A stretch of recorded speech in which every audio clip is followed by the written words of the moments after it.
Hare Ram, Ram Hare Hare. Vrindaye Tulasi Devyai Priyaye Keshavasya Cha Krishna Bhakti Pratyadevi Satyavate Namo Namaha. Vancha Karpatarubhya Cha Kripa Sindhu Bhaiva Cha Patitanam Pavanabhyo Vaishnavabhyo Namo Namaha.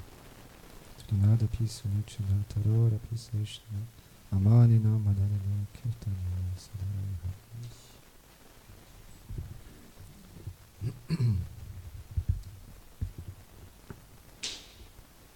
demande à tous votre bienveillance, votre bénédiction pour pouvoir parler, accomplir ce service qui est de glorifier les Vaishnavas, le maître spirituel, Shri Radha Krishna, Nitai Gaur. C'est ça notre bonne fortune, on le répète encore et encore et encore, mais particulièrement quand on accomplit ce service qui est parfois d'aller à l'extérieur du temple, que ce soit pour distribuer des livres, chanter dans la rue, collecter sous différentes formes pour le maintien du temple, pour les différents services. On se rend compte à quel point on est fortuné. Si on fait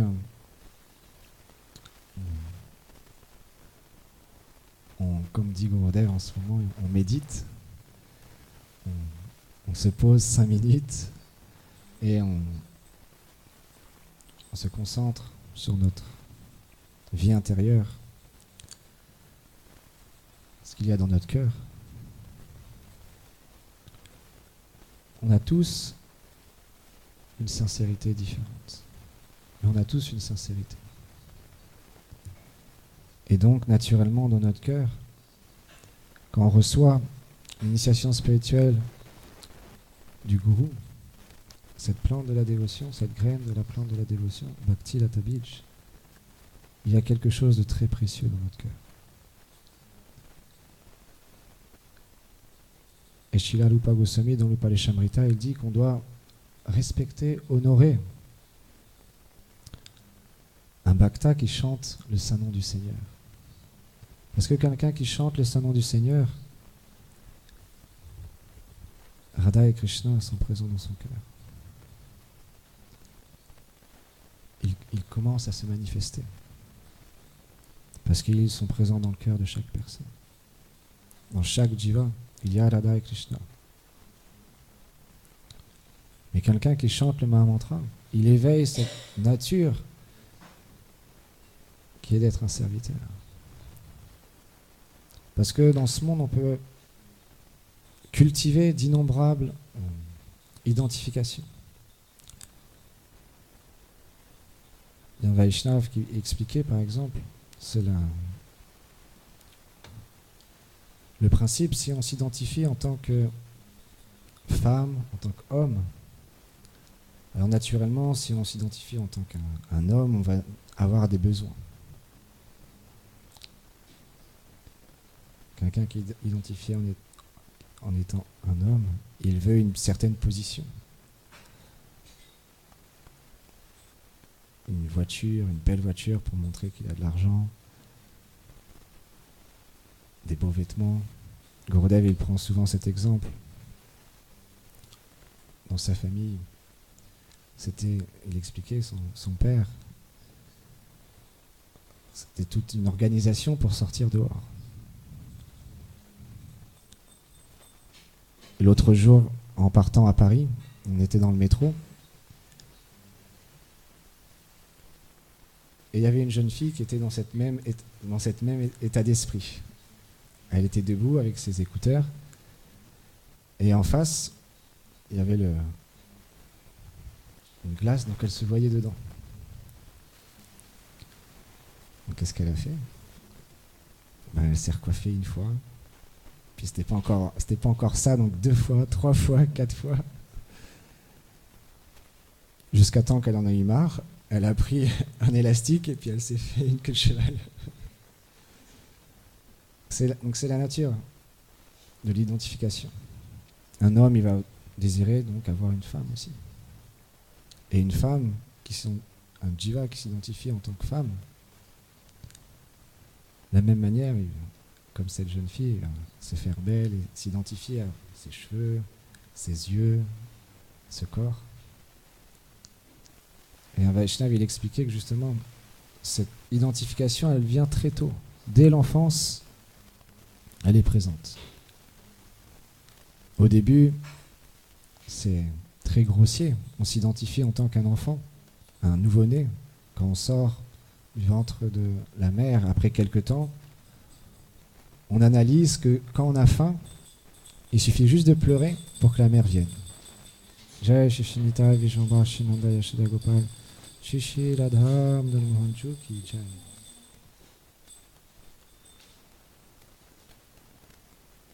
Il suffit juste de pleurer et la mère vient naturellement.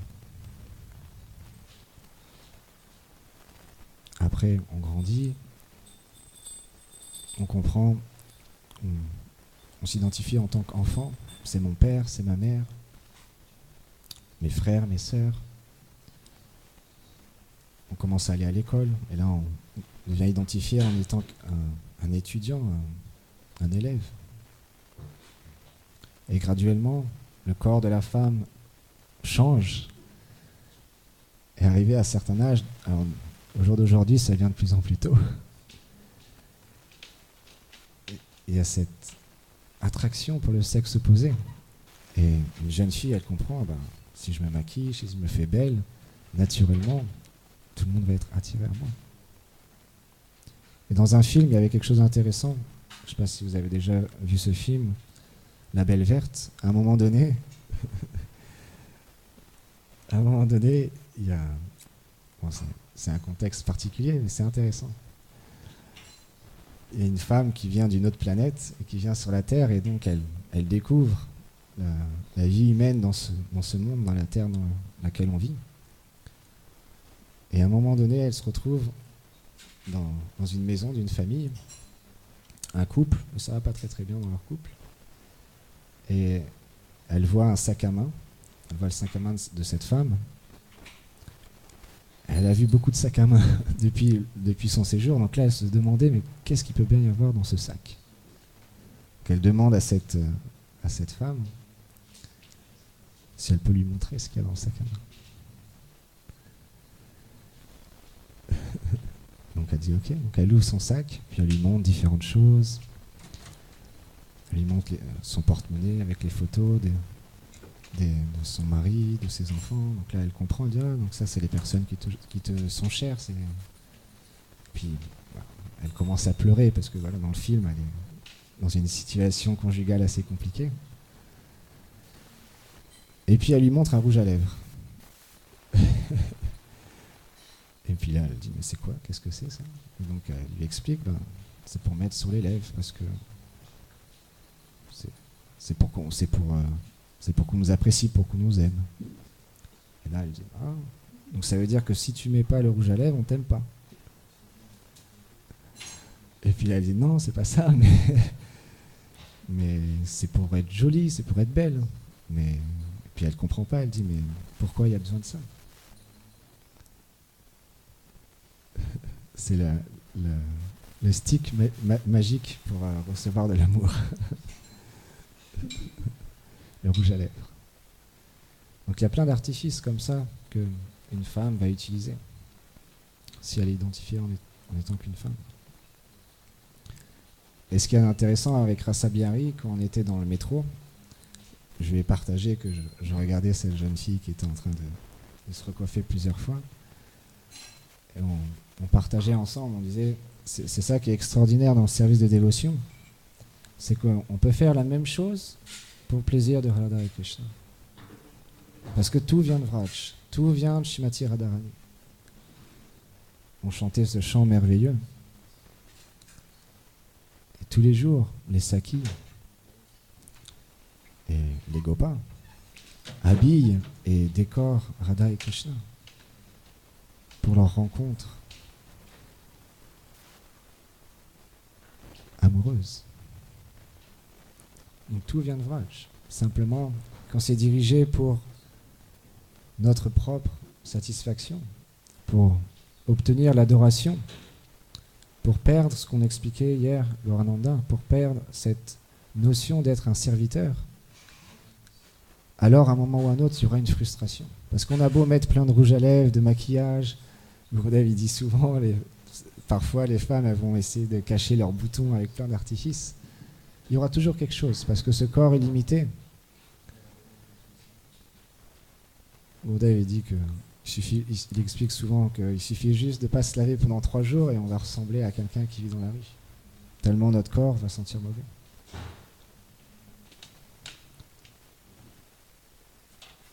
Donc cette jeune fille qui est identifiée à être une femme, une jeune fille, donc elle va attirer le sexe opposé, et elle va faire tout un artifice pour attirer les hommes à elle, même dès l'enfance, très jeune. Donc après, cette jeune fille va grandir, et pour enfin obtenir ce qu'une femme désire, un foyer, un homme, des enfants, une belle maison. Donc il expliquait que cette forme d'identification, bien évidemment, il y a un bonheur, il y a quelque chose qu'on retire. C'est pour ça que dans ce monde, tout le monde recherche cette chose-là.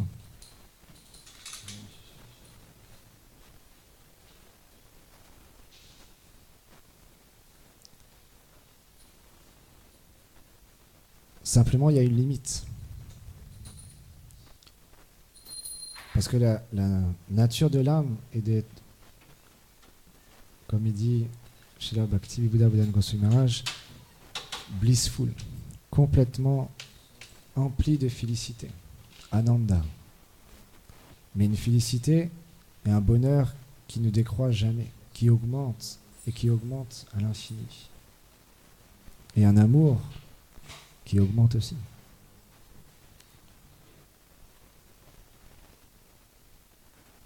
Donc naturellement, si on s'identifie en tant que père, il y aura un certain bonheur que d'avoir des enfants et de s'occuper d'eux. Et comme dit Bodhan Maharaj, un enfant, un problème, 2 enfants, 2 problèmes, 3 enfants, 3 problèmes. Et il y a en contrepartie, il y a des choses difficiles à vivre. Si on s'identifie en tant qu'homme, père.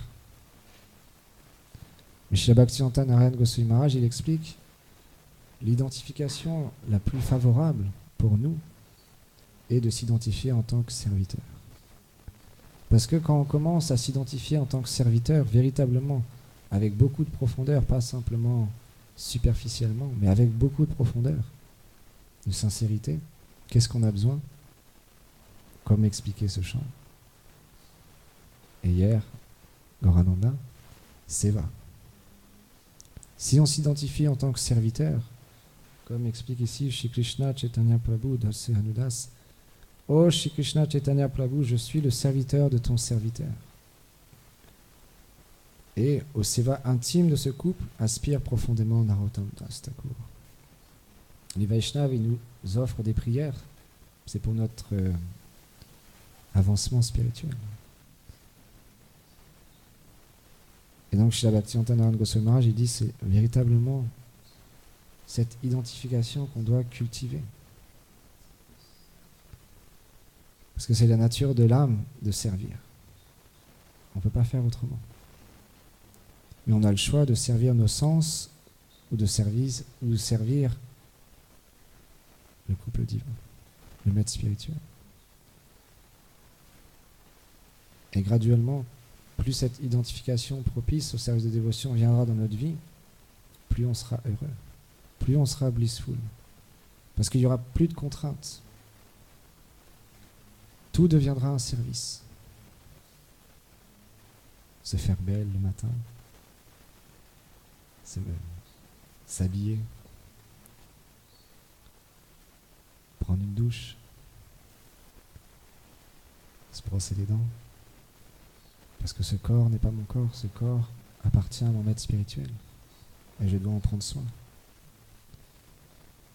Parce qu'aujourd'hui, il m'a demandé de faire la vaisselle, il m'a demandé de parler, il m'a demandé de faire des kirtans, traduire des livres, peindre, faire la comptabilité. Et donc, je vais utiliser ce corps pour son plaisir. Et là, avec cet état d'esprit, naturellement, il y aura une force intérieure. Et il y aura une félicité intérieure. Parce que de nouveau, on sera connecté à notre identité véritable. Dans les chants, les Vaishnavas, ils disent pas « Oh Krishna, s'il te plaît, donne-moi un siège en or,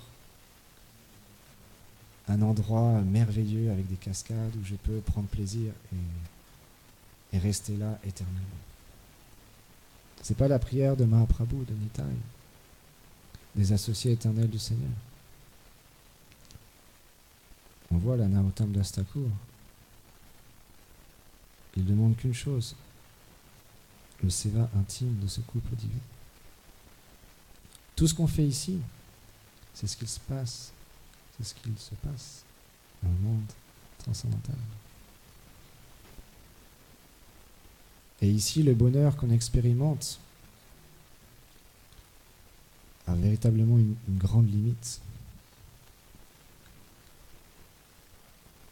On peut acheter une belle voiture, mais au bout de quelques temps, ça sera juste notre voiture, notre véhicule, notre transport pour se déplacer dans ce monde. Mais au début, la première semaine, dès qu'on va sortir de la maison, on va regarder la voiture vraiment avec beaucoup d'appréciation. On ressentira une grande félicité. Oh, c'est ma voiture, c'est super. Elle est tellement belle. La même chose pour un t-shirt. On achète un t-shirt, et puis les premiers jours, on fait bien attention de ne pas le salir. On fait vraiment attention dans les premiers jours. Ah non, c'est mon nouveau t-shirt, il faut que je fasse attention. Mais au bout d'une semaine, de 2 semaines, ça devient juste un t-shirt, et puis bon, bah, s'il y a une tache, il y a une tache, c'est comme ça. Je me rappelle, quand j'étais au collège, dû à mon association, il y avait des amis à moi à ce moment-là il y avait une marque qui coûtait très cher de chaussures. Vraiment très cher. Bon, pour ceux qui me connaissent, ils savent que c'est pas mon habitude de dépenser trop d'argent dans ce genre de choses, justement. Mais parce qu'il y avait cette identification à être ami avec ces personnes et faire partie d'un groupe. Alors le mental me faisait penser, mais si j'ai pas les mêmes chaussures qu'eux, je serais exclu du groupe. Et je serais pas heureux. Donc j'ai insisté auprès de ma mère pour obtenir ces chaussures. Elle a fini par céder. Elle coûtait 110 €. Habituellement, j'achète les chaussures ou les vêtements pendant les soldes, pas plus de 30 €. Donc là, à ce moment-là, j'étais super content. J'avais obtenu ce que je voulais. Belles chaussures bleues. Et puis au bout de quelques jours, au début, je faisais attention. Je peux vous dire que je faisais vraiment attention aux chaussures. Je jouais pas au foot avec, je marchais pas dans la boue avec, je fais vraiment attention. Mais au bout d'un certain temps, ça devenait juste des chaussures. Au bout d'un certain temps, elles sont devenues foutues. Je les ai plus aujourd'hui. Mais ce qu'il y a d'extraordinaire dans le monde spirituel, c'est que tout est personnel. La table ici, Gurudev dit souvent, on peut essayer de relationner avec cette table, mais c'est pas possible. On peut dire tomate, tomate, tomate, tomate, tomate, tomate, mais la relation avec la tomate va être très limitée. Et pour finir, à Vraj, ce qu'il y a d'extraordinaire, c'est que tout est infini, tout est amour, prème et félicité, et une joie incommensurable, que ce soit dans la séparation ou dans l'union. Il y a l'amour. Donc s'il y a l'amour, il y a la joie. Un jour, Un Vaishnava, il demandait à Gaur Govinda Maharaj, mais vous devez souffrir d'être séparé de Krishna, d'être dans la séparation. Il a dit, mais non, tu comprends rien. Il y a une telle félicité de ressentir la séparation pour Radha et Krishna. Telle félicité. Donc un jour, à Terre Kadamba, Krishna, Balaram et ses amis, ils viennent dans ce lieu, ils sont venus dans ce lieu avec des petits balotins, des tissus avec plein de délicieuses préparations à l'intérieur que leur mère avait préparées. Parce que les mères à Vraj, elles ont un amour particulier pour leurs enfants parce que ils sont les amis de Krishna. Et ils partagent le prashad ensemble. C'est tellement intime. Krishna qui est le Seigneur de l'univers, qui est l'origine de toute chose. Il est l'ami intime de ses pâtres. Et il a une relation avec tout le monde, que ce soit les animaux, les plantes. Personne n'est exclu.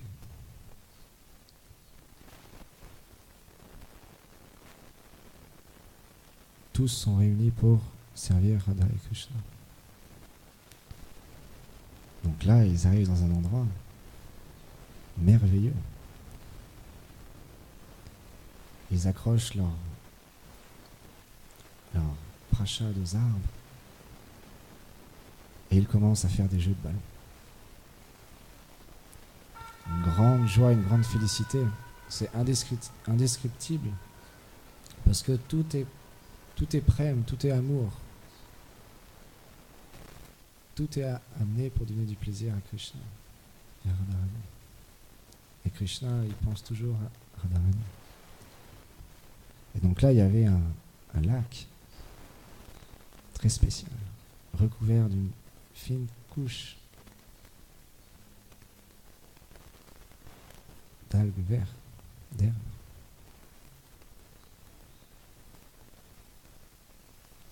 Et Krishna, qui est l'infiniment fascinant, le plus grand de tous les farceurs.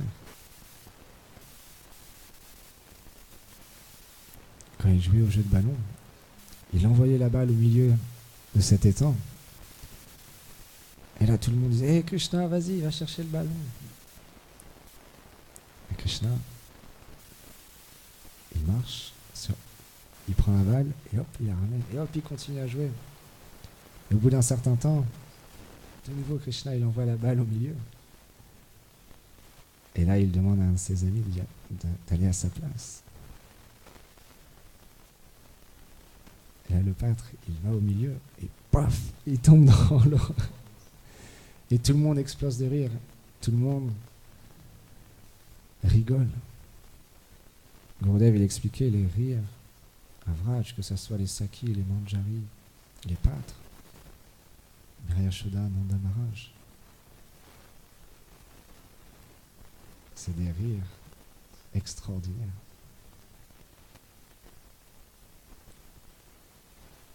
Infinissables. Il y a un Vaishnava qui expliquait, justement pour parler de ça, un disciple de Radhanath Swami,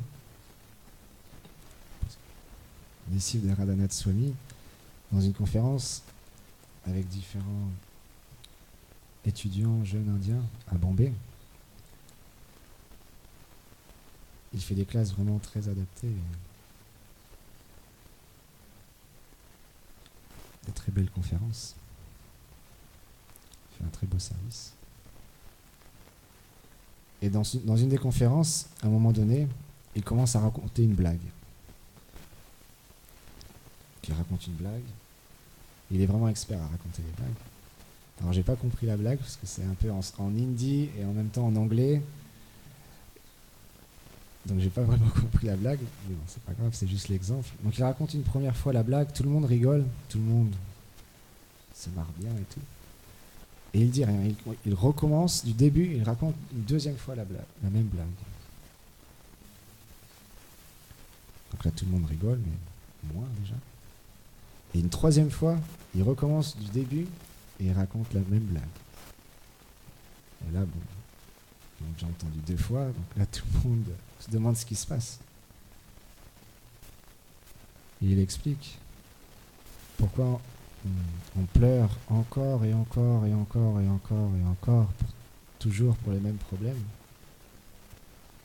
Et on ne rigole pas encore et encore et encore pour les mêmes blagues. Mais à Vrindavan, c'est différent. Krishna, encore et encore et encore, il place ce ballon au milieu du lac. Et encore et encore et encore et encore. Un pâtre va au milieu de l'étang, il prend la balle et il tombe dans l'eau et tout le monde se marre encore et encore et encore. Tout le monde cherche ça. Bodhan Maharaj, il explique souvent, et j'adore cette phrase, quand il dit dans l'assemblée, qui veut être triste, qui veut être malheureux, empli de détresse, de problèmes et de difficultés? Personne. Mais qui veut être empli de félicité, blissful, empli de joie et d'amour? Qui lève la main? Allez, Rasa Manjari, Rasa Lila. Tout le monde lèverait la main. Donc naturellement, le maître spirituel est très miséricordieux avec nous. C'est ce qu'on expérimente de plus en plus dans notre vie au quotidien.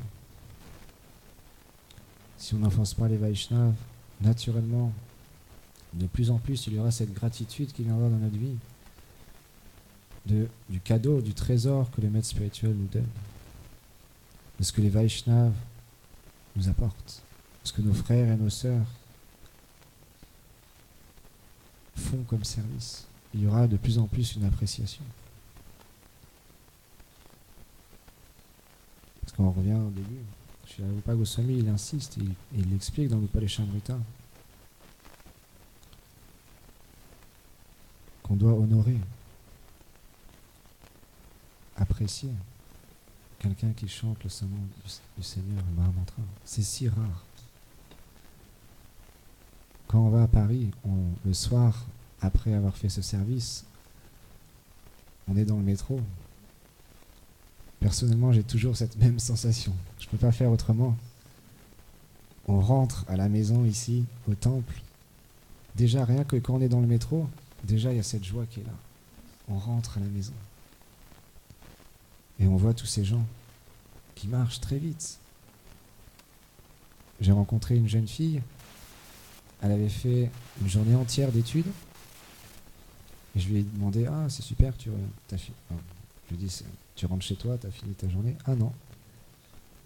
Là, il faut que j'aille travailler. Elle a fait une journée entière d'études. Et en plus, elle doit aller travailler le soir. Mais nous, parfois, ici, si on nous demande un petit service en plus, on nous demande de faire un petit extra. Ça chamboule toute nos journées et on devient affecté, perturbé. Mais comme expliqué hier, Gorananda, le service, c'est notre vie, notre âme. Alors naturellement, le maître spirituel, il comprend. Quand notre corps a des limites, quand il y a la fatigue, ou quand il y a d'autres services à faire en priorité, naturellement, il faut les accomplir. Chaque dévot a différents services et donc des priorités.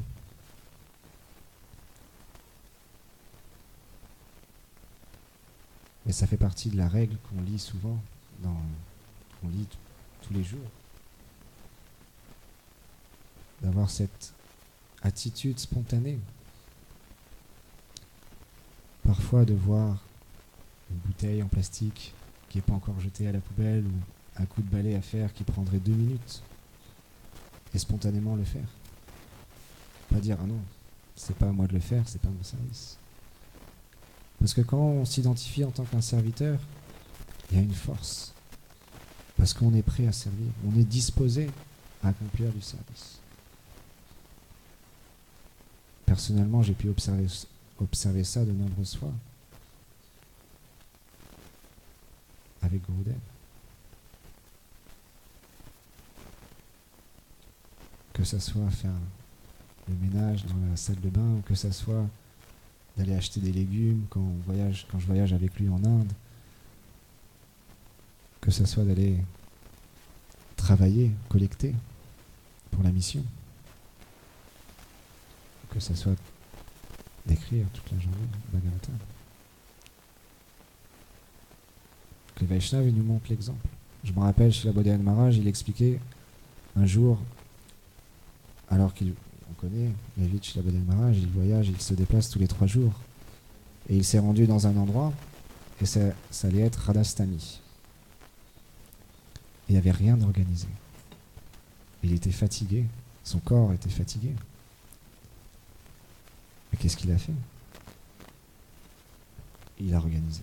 Il a organisé les services avec tous les dévots qui étaient présents. Il a lui-même cuisiné, accompli le harikata, l'abhishek, tout, du début à la fin. Il a lui-même fait le service et engagé les autres. Donc nous-mêmes, graduellement, en s'aidant les uns les autres, on peut développer ce dynamisme d'être un serviteur et d'être prêt à faire du service. C'est une méditation quotidienne que moi-même je pratique et j'aspire à développer par votre miséricorde encore et encore et encore et encore et encore, pour devenir un jour véritablement le serviteur du serviteur du serviteur du serviteur de mon maître spirituel. Jai Go Premanande Hari Go.